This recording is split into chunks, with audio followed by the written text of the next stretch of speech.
There's a new bombshell in the villa and the girls seem to think she's a cheeky bitch, but I think Jessie's got a bit of a cheek.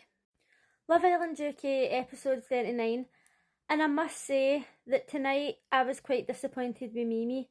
So far I have not had one bad word to say about her, and I think that she's stunning and I think that she's such a nice person.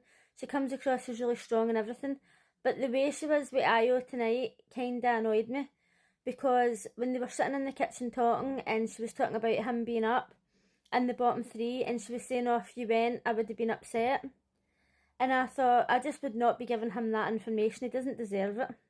I understand that they've been in the villa together since the start, but he has treated her like shit and now he's just trying to play mind games with her. Not only that, but when he took her to the side and had a chat with her and he was saying, oh, the feelings are still there and blah blah blah, and being really flirty, and then he didn't tell Jess anything about this. And when he was with Mimi, he was saying, oh, if I'm thinking about maybe my head could be turned, or if I'm thinking a certain way, I'll tell you. But he's not been telling Jess any of this. So the whole situation is just getting on my nerves, and I really wish that Mimi wasn't so flirtatious with him. It's just like, he just doesn't deserve her time. Josh decided to surprise Mimi and take her up to the terrace and make her waffles. And she says, oh, nobody's ever done anything like this for me before. And I thought to myself, year after year, the girls get something done for them. Like, a guy will just make them a basic meal or a simple picnic or something. And the girls are like, oh, nobody's ever done anything like this for me before. And I think, really?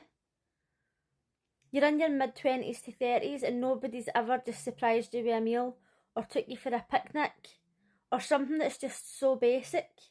I find that really, really sad. It really makes me wonder, like, what are the men up to these days? Surely to God there's people out there who are still surprising women and giving them little gifts and doing like the slightest thing for them, like making them a surprise meal. I don't know.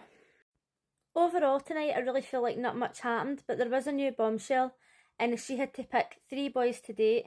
She picked Joey, Connor and Kieran, and when she picked Joey, Jessie was raging.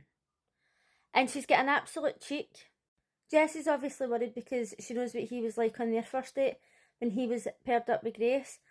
And she's saying, oh, I trust him 100%, it's fine. But the thing is, when you trust your partner 100%, it shouldn't matter who they're spending time with, unless you think that that person's literally going to tie them up and force them into doing something they don't want to do. My problem is that in the past I've had severe anger issues. So if I was paired up with somebody in real life, right, and I was going out with somebody and a girl was trying to chat up my boyfriend knowing that I was going out with him, I wouldn't be worried about my boyfriend doing anything. I would be worried about my actions towards them. And they should be worried as well. In the Love Island villa though, they're not boyfriend and girlfriend, so it's a completely different story. When Joey was on the date, he was being quite flirtatious, and I know for a fact that she was only saying to him, oh, you've changed since the start, you're not as much fun, to get into his head, because she knows that he wants to be the centre of attention and the star of the show. So that's going to be playing on his mind, like, oh, am I just boring now? When she went on the date with Connor, he seems like such a nice guy. I hope that she really likes him. And then when she picked Kieran, the girls were like, oh, she did that to get a reaction. But what if she didn't? What if she did it because she actually thinks he's nice? The only thing that I will say is that when she was on the date with him and she was saying, oh, for your age, you really carry yourself well. And that was her playing mind games, because she knows how paranoid he is about his age and about being immature.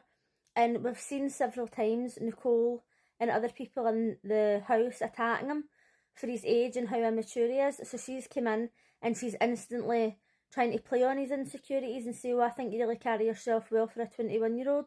You know, trying to get him on her side. A wee bit, like, manipulation, I would say. When Connor came out and said that Kieran had to go in next, he was so nervous, and the problem with that is he's actually scared of Nicole, and that's not a good thing. He was saying at the start when he was talking to Sean, I think it was, he was saying, oh, I'm worried about Nicole because we've obviously told each other that we love each other and I think that I like her more. But to everybody on the outside, well, me at least, it looks as if she likes him more because of how obsessed she is with him and how possessive and the way she freaks out all the time. I mean, I do genuinely think that the two of them love each other. I don't think it's fake at all. But when they were saying, "Oh, good luck on your date," and he says, "Oh, I'm worried about coming out," like, he is literally living in fear. Do you know what I mean? Like, when he comes out of that house and he goes to meet his friends and he goes out to a club or something, is he just going to be living in fear to the point where he's just not even going to go out in case he gets a reaction? That is mental abuse. Personally, I think that Lolly chose Kieran because she finds him attractive. I don't think she was doing it just to get her eyes out the girls. Let me know in the comments what you think. Tonight's episode overall wasn't that exciting. I was just really annoyed at Mimi for even giving Ayo any time. It's just not even worth it. And I wish that they had brought in 2 female bombshells instead of 1. But you can let me know in the comments what you thought of tonight's episode, and I'll see you again tomorrow. Bye!